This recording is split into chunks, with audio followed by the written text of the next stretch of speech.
Hello. Hello. എന്താ ചേച്ചി അവളുടെ അടുത്ത് പോയില്ലേ, വിദ്യേന്റെ അടുത്ത്? പോയി. അവിടെ നിന്ന് ഇറങ്ങി. ഞാൻ പോകുമ്പോ പറഞ്ഞില്ലേ വിഷമായിരിക്കുമെന്നെല്ലാം. പക്ഷെ പോയി നോക്കുമ്പോ പ്രതീക്ഷിച്ച പോലെ ഒന്നല്ല. അവക്കൊരു വിഷമവും ഇല്ല, ഒന്നുമില്ല. എന്താ കാരണം? എന്താ പറഞ്ഞോടോ, ഓക്ക് അങ്ങനെ കണ്ടിട്ട് ഞാൻ വിചാരിക്കുന്നത് എന്തോ ആ വിഷമം എങ്ങനെയാ കാണും, അത് പറ്റാത്തോണ്ടാ ഇത്രയും ദിവസം പോവാണ്ടിരുന്നെ. പക്ഷെ ചെന്ന് നോക്കുമ്പോ ഒരു വിഷമവും ഒന്നുമില്ല. ഓള് ഫുൾ ഹാപ്പിയാ. ഭക്ഷണം എല്ലാം ബിരിയാണി എല്ലാം വെച്ച് കഴിക്കുന്നുണ്ട്. ബിരിയാണിയാ? അവള് മോശമില്ലല്ലോ. അതല്ല വിഷമിക്കാനായിട്ട് അവളുടെ അങ്ങനെ ആരാ എന്റെ പോയേന്, അവളെന്തിനാ വിഷമിക്കുന്നേ?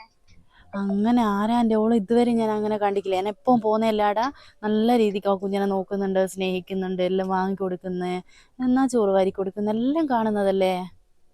ചേച്ചി ആരോടും പറയൊന്നും വേണ്ടേ. പൊതുവെ ഇങ്ങനെ ആ കുട്ടിക്ക് അങ്ങനെ വന്നവര് പറയുന്നുണ്ട്, മറ്റേ അവളെ ഉപദ്രവിക്കുന്നുണ്ട്, ഭക്ഷണം ഒന്നും കൊടുക്കുന്നില്ല, രണ്ടാമത്തെ കുട്ടി ഉണ്ടായ ശേഷം തീരെ നോക്കുന്നൊന്നുമില്ല എന്നല്ല. ഇല്ലേ, എനക്കങ്ങനെ തോന്നില്ല. ഞാൻ അവിടെ അധികവും പോകുന്നതാ, ഞാൻ കാണുന്നതാ. അവള് മര്യാദയ്ക്ക് ഭക്ഷണം കൊടുക്കുന്നയോ സ്നേഹിക്കുന്നയോ എല്ലാടെയും പോകുമ്പോൾ കൊണ്ടുപോകുന്നുണ്ട്, എല്ലാം കാണുന്നല്ലേ. ചേച്ചി ഉണ്ടാവോ 24 മണിക്കൂർ അവരുടെ കൂടെ? നമ്മളെ കാങ്ക എന്തേലുമൊക്കെ കാണിച്ചെന്ന് വിചാരിച്ചിട്ടുണ്ട്. തീരെ നോക്കുന്നൊന്നുമില്ല എന്ന് എല്ലാരും പറയുന്നത്. അത് മാത്രല്ല, ഇനി എന്തേലും കൊന്നു കളഞ്ഞാണോന്ന് ഇനി ആർക്കറിയാം. ഇല്ലേ, അങ്ങനെയൊന്നും ചെയ്യൂല. അവളവളെ സ്വന്തം മോളെ പോലെ നോക്കുന്നത്. അവൾ ഒരിക്കലും അങ്ങനെ ചെയ്യൂല. ഒന്നും പറയാൻ പറ്റൂല. ആദ്യം കുഞ്ഞനില്ലാന്ന് പറഞ്ഞ് ഒരു കുട്ടീനെ ദത്തെടുത്ത് അതിനെ നല്ല പൊന്നു പോലെ നോക്കി. ഇപ്പൊ രണ്ടാമതുണ്ടായി അപ്രതീക്ഷയായിട്ട്.